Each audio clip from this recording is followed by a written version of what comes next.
Monseigneur, bonjour. Bonjour. Nous sommes avec vous pour relire un peu ces 7 années passées à la tête du diocèse de Luçon. Alors première question toute simple, quel est un petit peu votre état d'esprit ? Eh bien, de rendre grâce parce que vraiment il y a eu des très belles choses que j'ai pu vivre avec les Vendéens au cours de ces 7 ans.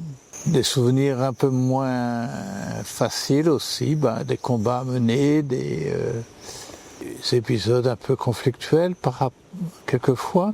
Ce que je retiens, c'est qu'il y a un réel dynamisme missionnaire d'annonce de l'Évangile en Vendée.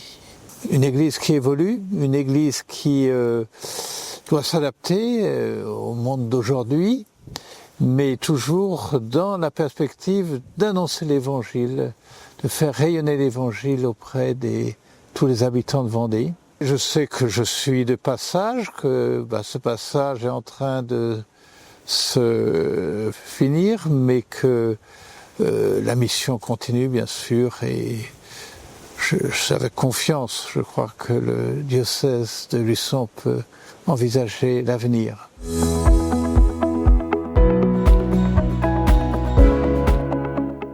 Je crois qu'il est important de montrer que l'Église est ouverte à tous et à toutes, et que ce ne soit pas simplement parole, mais d'offrir un lieu avec des personnes qui accueillent. Voilà, ça reste modeste, mais je crois que ça a été bien apprécié. Et je tiens à remercier à tous les bénévoles qui animent ce lieu et qui accueillent le tout venant, donc des SDF, des migrants, des gens un peu en rupture sociale, isolés, qui trouvent là un lieu dans la journée pour se rencontrer et vivre un moment ensemble.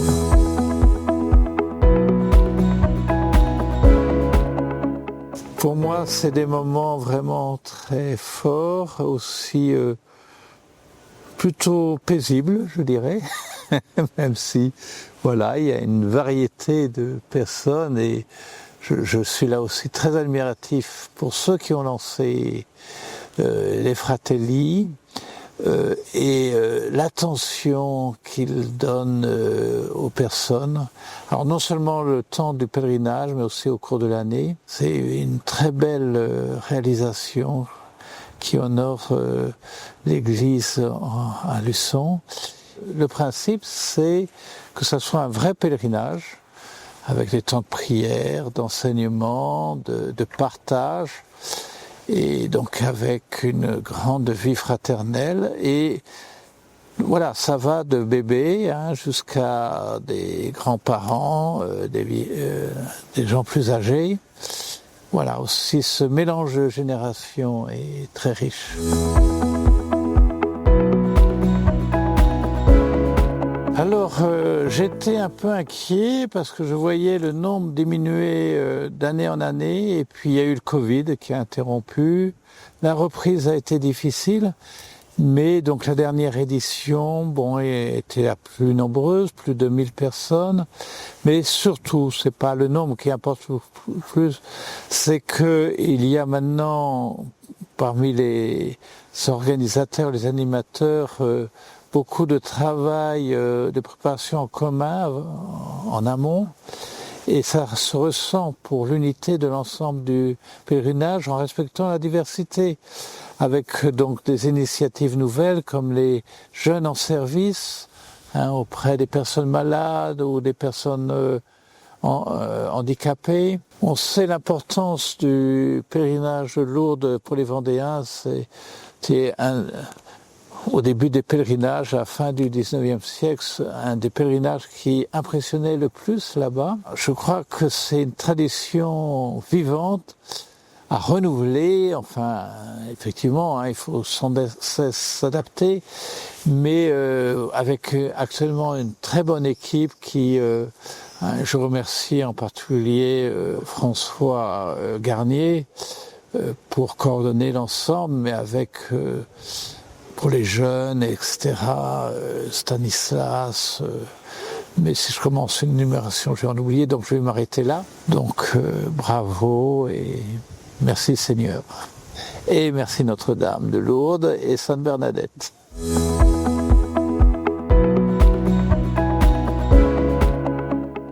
Alors il y avait déjà une belle tradition de confirmation adulte autour de la Pentecôte, quand je suis arrivé, donc ça a perduré, là aussi avec le moment de Covid, c'était moins possible, mais je sens un renforcement du sérieux de la préparation.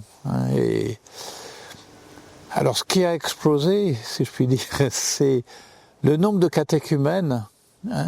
Donc les premières années, il y en avait 25-30, bon, c'était bien déjà.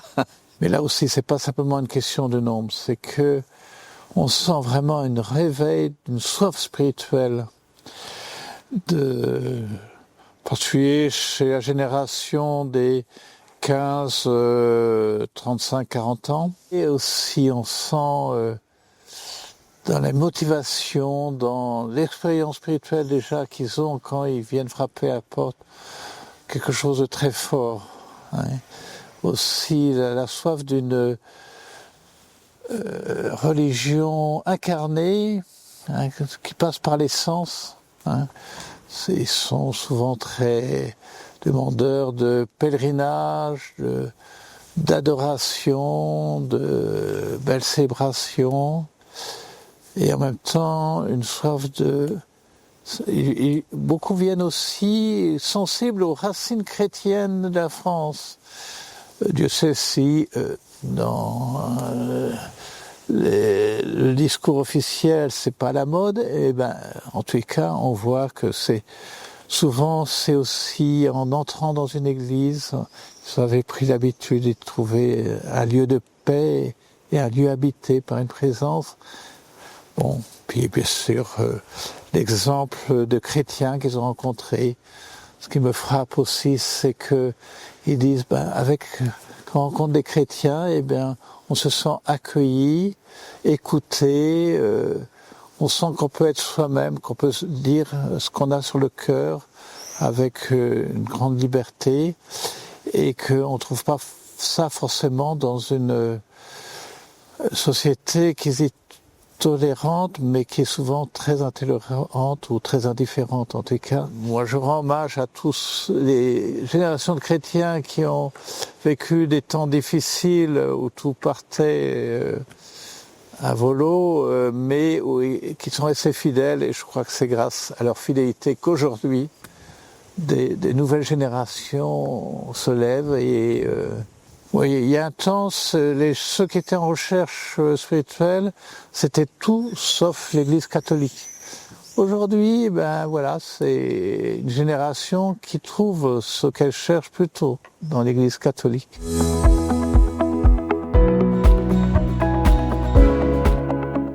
En 6 ans, j'ai eu 2 ordinations pour des prêtres diocésains. J'en ai fait 2 ou 3 autres pour des religieux, des... Donc, il n'y en a pas eu tant que ça, mais effectivement, il y a une montée du nombre de séminaristes. Et puis là, on arrive un peu à un pic avec 3 ordinations cette année et 4 diacres début septembre en vue du sacerdoce. Donc ça risque de faire 7 nouveaux prêtres en un an, de juin 25 à juin 26. Et mais bon, c'est un peu exceptionnel. Après, c'est plutôt une ordination par an qui se dessine. Donc, il en faudrait plus encore. Il en faudrait au moins 2 par an. Mais voilà, aussi là, c'est le signe aussi d'une église qui se rajeunit. On parlait pour les catéchumènes, mais aussi parmi les prêtres.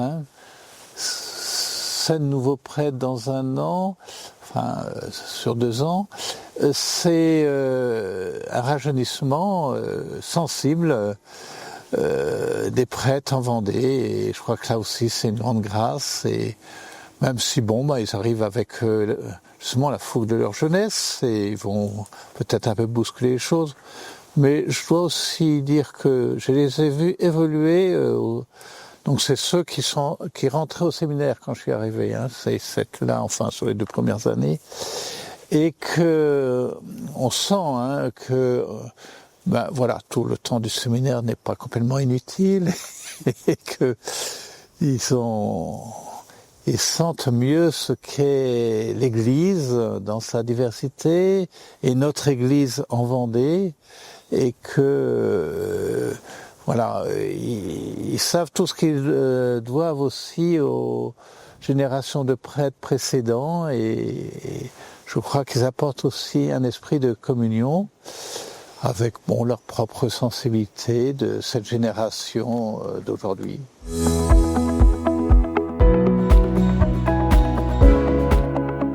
Les raisons principales, il ne faut pas le cacher, c'est la diminution du nombre de prêtres, parce que dans ces 7 ans aussi, j'ai vu une trentaine de prêtres atteindre la limite d'âge de 75 ans, et moi j'y arrive aujourd'hui.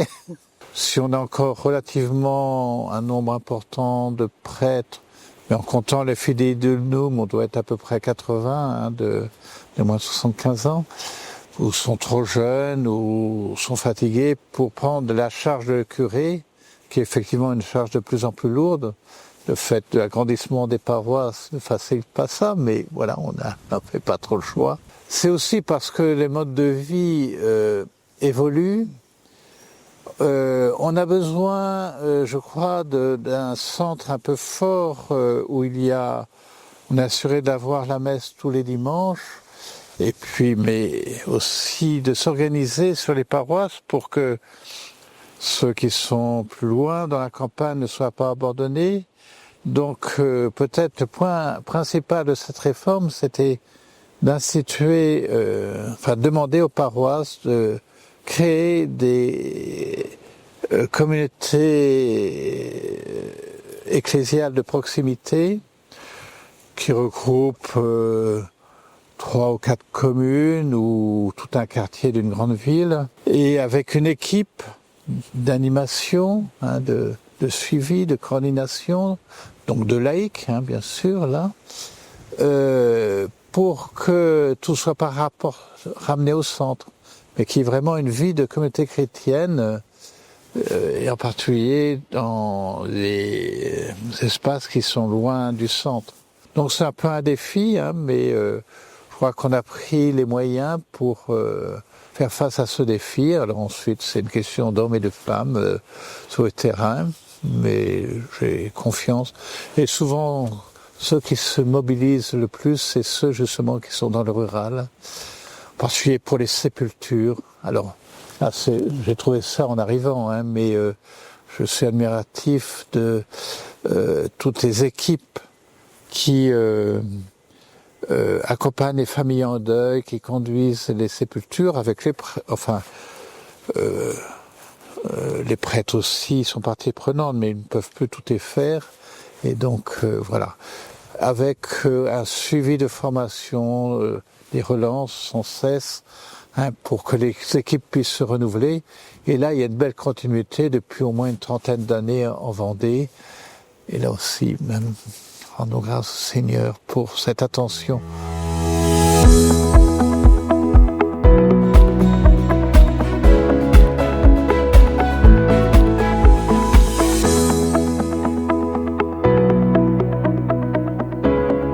C'était un peu rapide sur 3 ans, mais bon, c'est vrai que les premières années, on y viendra tout à l'heure, j'ai été très pris par la question des violences sexuelles du passé parmi les prêtres, certains prêtres du diocèse, et je n'ai pas pu.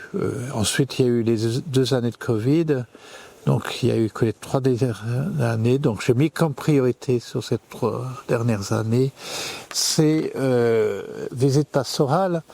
Vraiment, sont des temps forts pour moi. C'est pas simplement se promener. C'est vraiment... Alors c'est vrai qu'il y a beaucoup de pots, de côté convivial qui est très sympathique, mais il y a surtout les rencontres des gens sur le terrain, rencontres d'équipes. Bon, on parlait par exemple celle qui s'occupe des familles en deuil chaque fois, mais aussi bien sûr l'équipe pastorale, les équipes, au moins certaines équipes de proximité, là, avec les communautés ecclésiales de proximité, donc voilà, mais aussi les réalités économiques, la vie concrète. On est une religion incarnée, donc toutes les dimensions de la vie humaine sont à être éclairées par l'Évangile et puis rencontrer les gens dans ces dimensions-là. Donc j'ai visité beaucoup de fermes parce que bon, moi-même mes parents, mon père était agriculteur, donc ça me passionne. Le monde de la pêche, oui, moi aussi je me suis toujours intéressé, bien qu'étant du centre de la France, je prenais mes vacances en Bretagne, je faisais du bateau, mais aussi je m'intéressais un peu à ce monde maritime. Et là, évidemment, avec le Vendée Globe, mais bon, c'est le côté plaisance, mais le monde de la pêche, oui, qui est un monde vraiment en souffrance, mal aimé aujourd'hui, alors qu'il faut aider à un dialogue plus en vérité entre effectivement les préoccupations écologiques, mais qui partent pas de technocrates des villes, mais de gens qui sont sur le terrain, quoi. Enfin, parce que tout est mis dans le même sac, alors que la pêche est très diversifiée.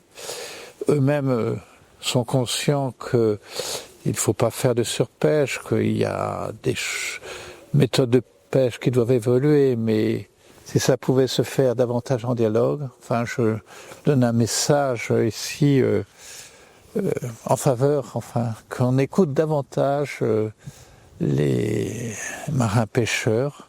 Et puis, bien sûr, l'ostréoculture qui est importante. Alors là, au moins 3 entreprises que j'ai, avec bien sûr chaque fois une dégustation. Oui.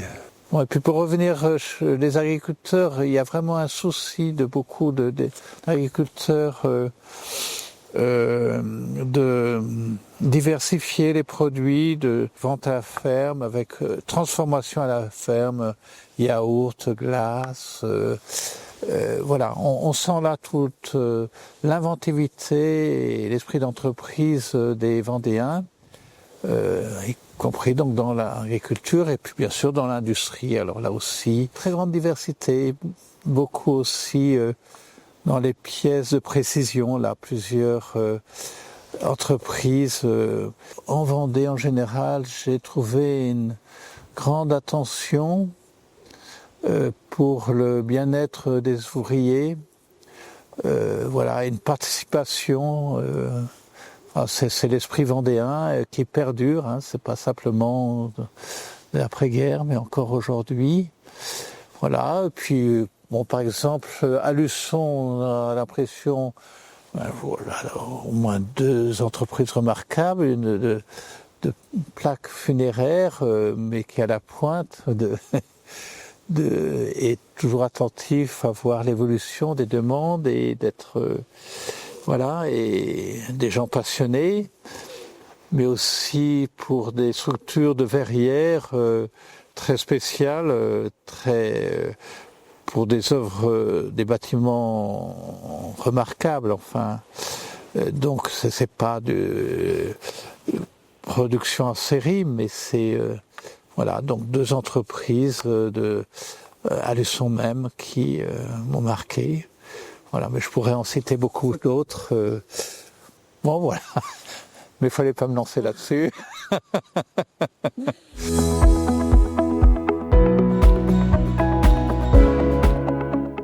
La question du début de vie, hein, l'avortement, ou effectivement des attaques contre la famille qui est la base de la société, qu'on le veuille ou non.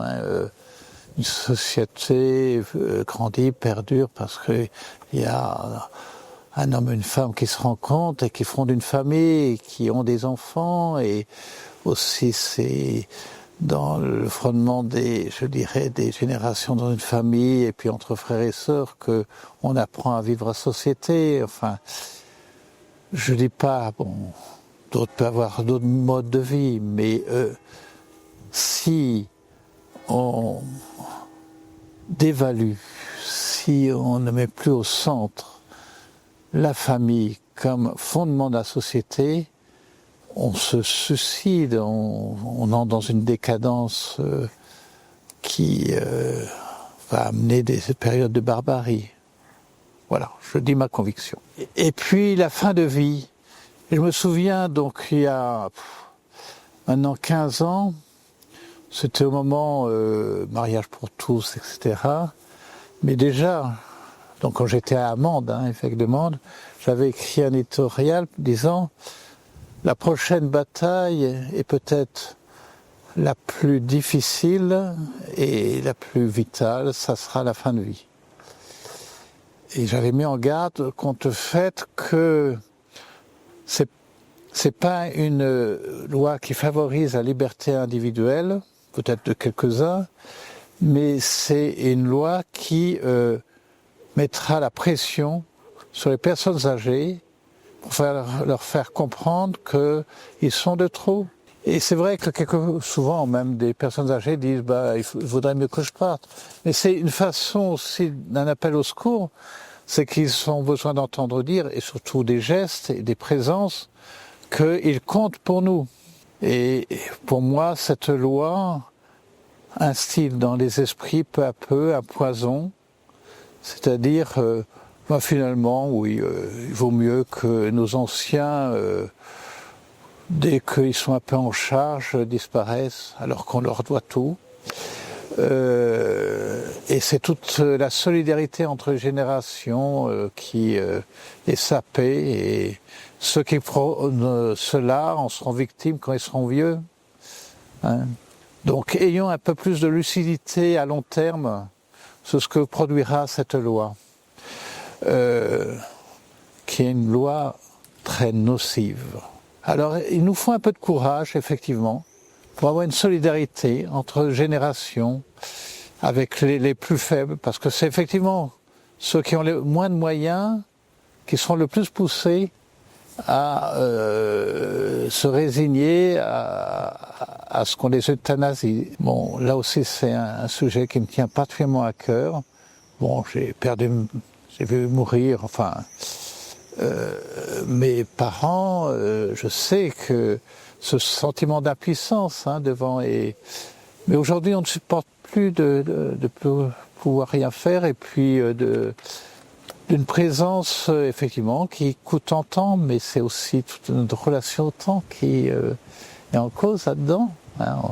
Temps d'une génération, des générations qui passent au relais, mais aussi le temps prendre avec ceux qui ne sont pas plus d'une efficacité, utilité immédiate, mais qui sont très importants pour qu'on reste humain.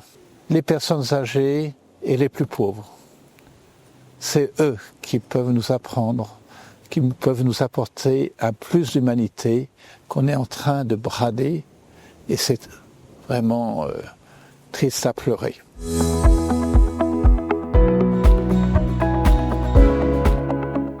Quand je suis arrivé, il y avait quelques victimes mais c'était moins d'une dizaine, donc qui avaient été accueillis déjà par mon prédécesseur. Mais donc est paru un livre de Jean-Pierre Sautreau. J'étais là depuis à peine 2 mois. Et ce livre, effectivement, a libéré la parole de beaucoup de victimes, mais c'était un peu une explosion, mais bénéfique. Même si effectivement il y a, dans un premier temps, on comprend, c'est la colère qui l'a emporté. Donc très vite, j'ai rencontré des victimes. Je ne sais plus combien maintenant, 60, 70, et je sais qu'il y en a beaucoup d'autres, hélas. Mais tous ceux qui le désiraient, je les ai rencontrés. Et ouais, vraiment, tant qu'on n'a pas rencontré un peu longuement quelques victimes dans leur enfance, de prêtres ou d'instits ou qui ont été abîmés par ces violences sexuelles, qui peuvent être plus ou moins graves, mais qui, de façon, traumatisent pour la vie. Hein. Tant qu'on n'a pas rencontré, on ne peut pas réaliser. Et encore, bien sûr, hein, on n'est pas dans la peau de ceux qui ont subi cela. Donc, effectivement, il a fallu prendre le temps de rencontrer personnellement, hein, souvent plus de 2 heures, puis plusieurs fois, hein, des victimes, des personnes victimes, et peu à peu comprendre comment ils ont été pris, oui, sous emprise, comment ils se sont sentis eux-mêmes coupables alors qu'ils étaient uniquement victimes, comment cela a eu des répercussions dans toute leur vie, hein, dans leur famille, hein, donc auprès de leurs parents, auxquels à l'époque la plupart des parents n'ont pas cru lorsque quelques-uns ont essayé de parler. Voilà. Et donc ils se sont organisés en collectif. Alors là, c'est une autre phase, là aussi qui a été difficile parce que bon, être personnellement avec quelqu'un, c'est une chose. Voir tout un groupe devant soi, il m'a fallu peut-être plus de temps pour entrer dans cette relation avec un collectif essentiellement. Mais c'est là aussi que s'est fait le travail le plus efficace. Et bon, au début, j'étais un peu seul aussi. Bon, et ensuite, il y a une petite équipe qui s'est faite avec des prêtres et des laïcs, des femmes en particulier, parce que je crois que les femmes ont une sensibilité qui leur permet de mieux comprendre, sentir ce qu'ont vécu les personnes victimes, qui fait qu'on a vraiment collaboré ensemble, et en particulier avec cette conférence de presse commune.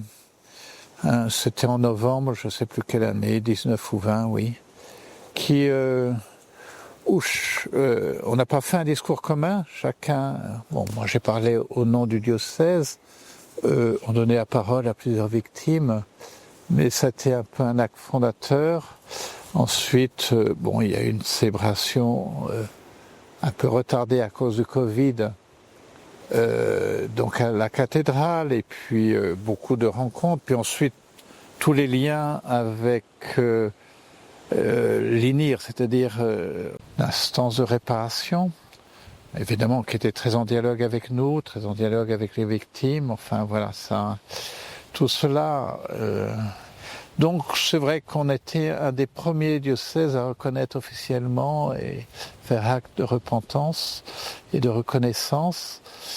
Et ça m'a permis aussi, je dois le dire, d'intervenir auprès de mes frères évêques. Alors on sait tout le rôle de président des évêques, Éric de Moulin-Beaufort, hein, qui nous a beaucoup entraînés dans ce sens-là, mais aussi donc parce que tous n'étaient pas aussi conscients de la gravité des choses et des répercussions sur les victimes. Alors c'est jamais fini, je rencontre encore des victimes un peu plus récentes actuellement, 2 ou 3, des dossiers, des signalements aussi à faire au procureur de la République.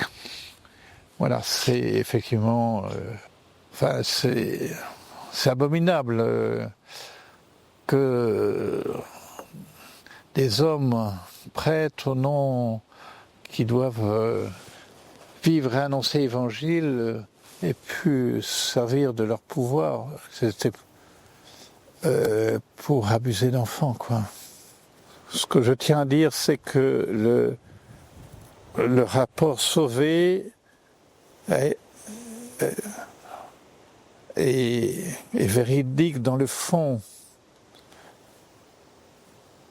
que l'Église de France a eu le courage de regarder les choses en face et qu'aujourd'hui, s'il y a, je crois, un nouveau dynamisme d'évangélisation dans notre Église de France, c'est parce qu'on a eu l'humilité, le courage de regarder en face et de faire ce qu'on pouvait. On ne peut jamais complètement réparer, mais auprès des victimes.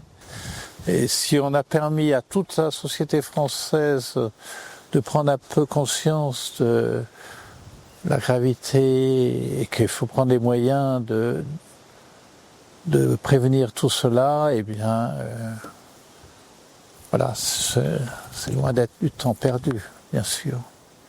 Et je voudrais saluer toutes les victimes que j'ai rencontrées, leur demander de nouveau pardon au nom de l'Église, parce que je représente l'Église en Vendée, et aussi leur dire merci d'avoir eu le courage, parce que souvent, en particulier les premiers, le courage de parler. Et merci aussi pour souvent une amitié qui s'est créée avec certains.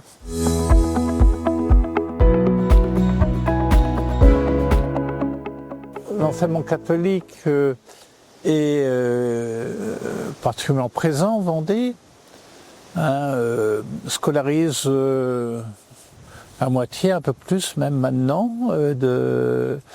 des enfants et des jeunes de Vendée. Bon, ça tient à l'histoire, ça tient au dévouement, aussi à la vision d'évêques qui ont développé cela.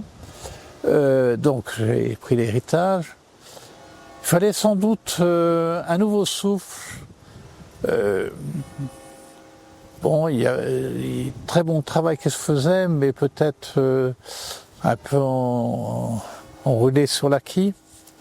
Or, il y a des défis nouveaux. On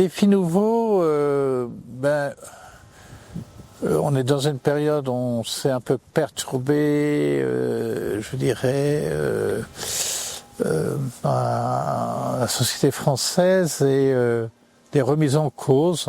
Jusqu'à présent, il semblait que la loi de Bré était un bon contrat respecté par les uns et par les autres. C'est de moins en moins le cas, donc il faut être vigilant. Et il y a des attaques, certaines justifiées, beaucoup excessives ou injustifiées contre l'enseignement catholique, qui, je crois, fait un très bon travail d'accompagnement des jeunes.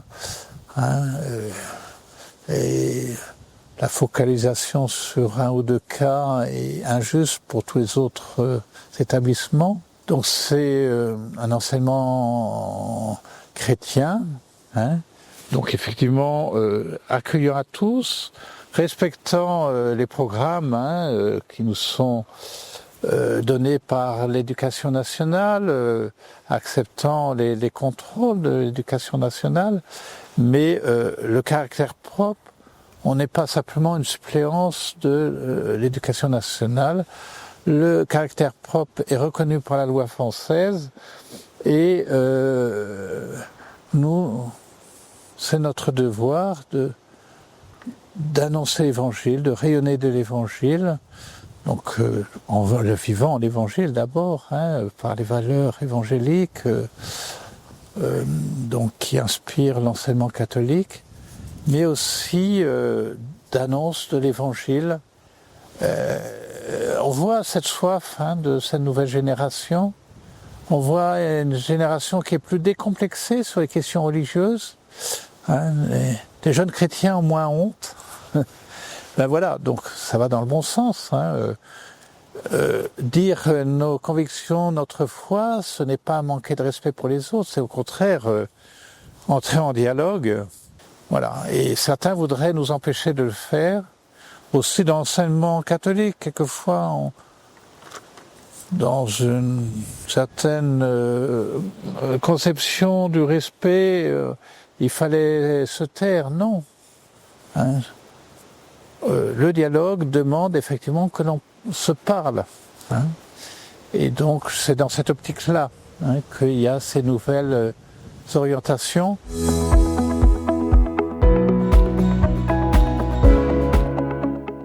On est encore dans l'année sainte, l'année jubilaire de l'espérance, donc un message d'espérance, mais qui n'est pas simplement des mots, un mot, mais parce que je crois qu'il y a des motifs d'espoir et qui nourrit la vertu d'espérance, la vertu théologique d'espérance. Et donc, Pape François nous avait donné comme, je dirais mot d'ordre pour cette année, pèlerin d'espérance. Effectivement, l'espérance, c'est pas simplement attendre que les choses soient meilleures, mais c'est marcher pour qu'elles deviennent meilleures, c'est marcher ensemble. Hein. La fraternité, c'est se construit en construisant ensemble, en marchant ensemble, en avançant ensemble. Et nous chrétiens, on suit celui qui est le chemin, la vérité et la vie, le Christ. Donc marchons ensemble, on sait que marcher ensemble, la marche ensemble, c'est ce que veut dire synode, synodalité. Donc pèlerin, marcher ensemble dans l'espérance à la suite du Christ. Alors, et vraiment en Vendée, encore une fois, il y a des forces vives d'évangélisation, d'annonce de l'évangile, le nombre de catéchumènes, tout le travail des laïcs. Souvent, les initiatives d'évangélisation viennent des laïcs avant que, disons, l'institution reprenne et pérennise. Les deux sont utiles. Il ne s'agit pas d'opposer, bien sûr. Voilà, des choses comme Bethanaya, comme les parcours alpha, comme tous les groupes de prière, mais aussi des paroisses. Je sens que les paroisses sont plus évangélisent, apportent l'évangile davantage avec simplicité, humilité, mais audace. Et ça, c'est une grande joie pour moi au moment de partir.